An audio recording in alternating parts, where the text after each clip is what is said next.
Hey everyone, it's me Suja over here. Welcome back to another video. So, on this video, I'm going to be talking about why too much of democracy is bad for any country. So, if you're new to my channel, the name of my channel is called Suja in Vietnam. I've been living in Vietnam for over 7 years now, and I was an English teacher before for 4 years.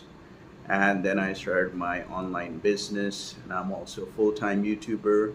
So if you're new to my channel, welcome to my channel. If you have not yet subscribed to my channel, it takes less than 2 seconds to hit the subscribe button, and that way you can support my work. So yeah, I'm wearing my watch. I love my watch. Let me just have a bit of my drinking water. Right. So yeah, since I'm here in India, and I'm enjoying my stay over here. But yeah, I do feel quite lonely over here. I'm gonna make a separate video about that. But I just want to talk about this topic. I want to share my personal experience as to why too much of democracy is not good for any country. So I'm not cherry picking specific countries. I'm not talking about India. Yes, India is a democratic country. It's a vibrant democratic country. You know, but I'm just talking in general. Okay, now I saw the news yesterday regarding regarding the crisis, the turmoil which is happening right now in Bangladesh, and uh, the president of Bangladesh. I think she resigned, and she's fled to India. Um, so it all happened due to all this student protest and everything. So the thing is, if a country has too much of democracy, right? There this could also lead to misinformation, and especially if the students. I'm talking about the students. You know, they could they could really create a lot of um, havoc and turmoil for the development of a nation. I'm talking about the Gen Z. You know, because in this world of in this world of digital age technology or whatever, one has to be very careful what he or she is expressing on the social media platforms. Um, and it's also very sad to see that I'm going to be taking a bit of India as an example. That there are also anti-social elements who are residing outside the country. Maybe in Thailand or somewhere else in North America, and just keep on targeting the nation. Like targeting the development of the nation, or hitting out on the economy. I love my country. I love where I come from. I consider myself as a patriot. Uh, I really want um, India to be economically uh, more prosperous, and become even further more powerful as a nation, by 2025 and beyond. But it's sad to see that there are certain antisocial elements residing outside the country. Maybe they could have like YouTube channels, or spreading negative views about my country on social media. Because they don't accept the fact that that we should do better. It's always they'll always talk negative, hit out on the government institution of my country, and at the same time trying to show on social media, brandishing the Indian passport and saying I'm an Indian passport holder. um, you know I mean, I pity these people. And I fail to understand that, like, residing outside the country, and deliberately targeting a nation, your own country, from where you have taken birth, from where your family members have raised you, have provided you the proper education and everything, and hitting out and spreading misinformation, because it's the world has become too sensitive, like imagine somebody uploads a video on YouTube that goes viral, or on social media, or uploading fake news on these social media platforms. You never know, like what kind of people are watching these kind of contents, and then they are going to be spreading more fake information. Then they're going to be taking that up, as a mission, as a goal, that yes, I like what this person is saying, and then we should start some kind of a animosity or something, create some kind of turmoil. um, you know it's sad to see, like a couple of these, like influencers, like, or anti-social elements outside the country, like brandishing the Indian passport, and like I'm from India, or whatever it is. Because I don't like to upload a lot of political content on my channel, but I've taken down some notes as to give you some valid information as to why too much of democracy is not good for any nation. So the first thing is the political polarization. So, like, what's happening in Bangladesh right now. All these student youth, they're creating havoc and everything. The president, she fled the country. It's in utter turmoil right now. you know um, and it's just that the whole fabric of the nation has been torn. you know so so the first thing is, too much of democracy leads to political polarization. Don't get me wrong, having a vibrant democracy, I completely support it. Have a productive conversation, have a productive dialogue, but taking advantage of it and shaping it in terms of violence, and it's not the solution. I think that's a very wrong way to go about it if any country wants to progress. The second one would be the economic instability, right? So, at one point, let's take Bangladesh as an example. Like Bangladesh, was one of the most fastest developing countries in terms of textile and everything. It came on CNN. It was like it was even doing better. It was doing better in terms of GDP and everything. But when you have these kind of too much of democracy and everything, and when you have a lot of protests, especially these students protesting and everything, it all starts with small, then it leads to a big one, and then the whole fabric of the nation comes down, is torn down. Like, you know so many years of economic hard work, development, it all wipes out just like this, due to all this factor. Okay. And of course, short-term focus. um, let's look at Afghanistan as an example. Like when the rebels took over the country. So now it's, of course, it's run by the separatists, or like, even let's take example of um, Bangladesh right now. Like the government has been toppled and everything. So what is the these are just short-term focus. The short-term focus is to change the reform, but now what are you going to do? What's the long-term agenda, right? See, for a development of a nation, they need to have like a 5-year plan or a 10-year plan. All that all gets shattered down. Let's take Vietnam as an example, right? Vietnam is a socialist country, right? You are not, the citizens cannot like say too much. Like, yes, Vietnam is liberal compared to China, because I've been living there for over 7 years now. But a lot of things happen, because there was a lot of corruption. The SCB case. Chung Mai Lan, or Chung Milan, if I'm right. Yeah, she kind of stole so much of money from the Vietnam economy. And right now, Vietnam is cracking down heavily on companies, corporations, entrepreneurs, like who are doing a lot of embezzlement.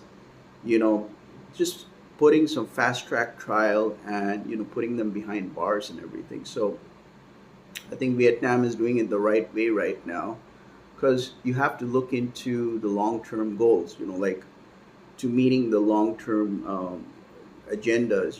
To for the economic prosperity of any nation. I think that is very important. So that's the reason why you know Vietnam has a socialist governance, and people are pretty much tuned and aligned with that. There's not too much of friction. When you have too much of democracy in any country, there's a lot of friction.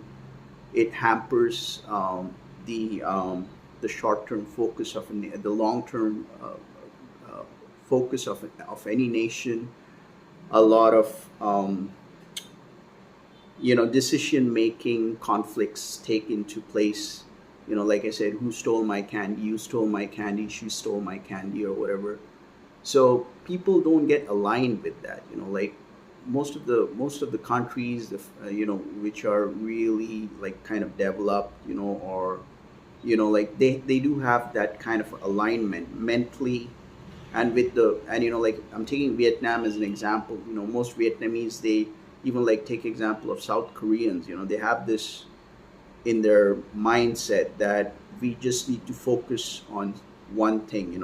Let's not have too much of friction, or in terms of decision making process. I lived with a bunch of Korean people, when I was in Australia, and every weekend they would sit down in groups. I never understood Korean, but I had someone who would actually do a bit of translation for me. They would be talking about the technological economic development of the nation, how to progress. This is the kind of mindset which I think all Indians should also have. How to progress, how to go way forward, which most people do have. But it's sad to see that there are also anti-social elements who are specifically residing outside the country, or maybe having a residency out there, or taking up citizenships, and then start yapping around and talking smack about my nation. And then brandishing or if or maybe brandishing the Indian passport and saying I'm an Indian passport holder. These kind of elements. Their passports should be impounded. They should be deported back, because that really affects the average citizen of any country. You know, it affects, like, if I'm going to go on social media and if I'm going to be typing about maybe things like Indians in this foreign country, and I see some negative video about Indians in another foreign country made by an Indian, or made by a person of Indian origin, that hurts me. That hurts my feeling. Like these kind of traders. I'm not. I mean, having a productive conversation is always good, but deliberately targeting a nation is not the way to go forward. And these people, their passports should be impounded. They should be deported straight back. And of course, like a lot of misinformation, which goes on these social media platforms. And social media has become a very dangerous platform nowadays. If you look at, I'm not going to be naming certain social media platforms where you can remix videos, where you can put some false videos and mix it up like you're cooking some ingredient or something, and letting it out to the public. That creates a lot of misinformation, and some people who absorb that information may create turmoil for for the nation. He could absorb that material and then create some kind of a group, student group or something, and then say, okay, we're going to be starting some kind of a Facebook page or a Facebook group, and that's going to grow up, is going to be blowing up, and then starting all these student protests and everything. Having productive protest conversations is acceptable, but turning that into a violence, is not the way to go forward, and that polarizes, that paralyzes any nation. Okay, so I'm talking about countries in general. Why too much of democracy is not good for any country. There should be a limitation. There should be certain limitation for a free democratic society. Like speaking anything left, right, and center is not the solution. Is not going to be moving the country forward. And of course, you have to look into AI. AI is good if you're using it for productive work. Like maybe for doing some content work and everything. But using AI the wrong way, like somebody can actually misuse Chat GPT and come up with some false narrative, and create fake content or create negative content, um, uh, to to destabilize the country, to destabilize the nation. So I strongly believe AI should be regulated in terms of when it comes to political discussions, or so AI should be regulated. There should be regulations for AI, especially using AI platforms like Chat GPT and everything. So countries around the world should really think about regulating AI, so that it can be used in a productive way and not in a negative way. Because a lot of people out there, they can misuse AI to come up with fake news, or do a lot of negative things. And all these, I've been hearing about these deep fake videos and all those kind of things. So that needs to be really regulated. Um, and of course, too much of democracy leads to not having trust anymore in the institution. Like look at Bangladesh, what is happening right now, right?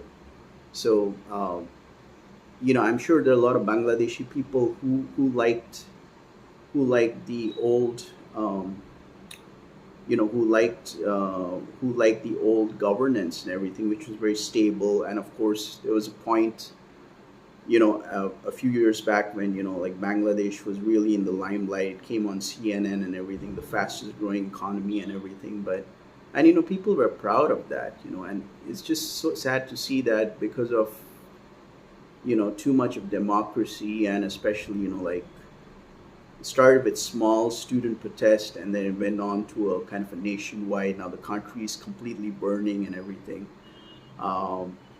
So this is a classic example of why too much of democracy is not very good for any nation.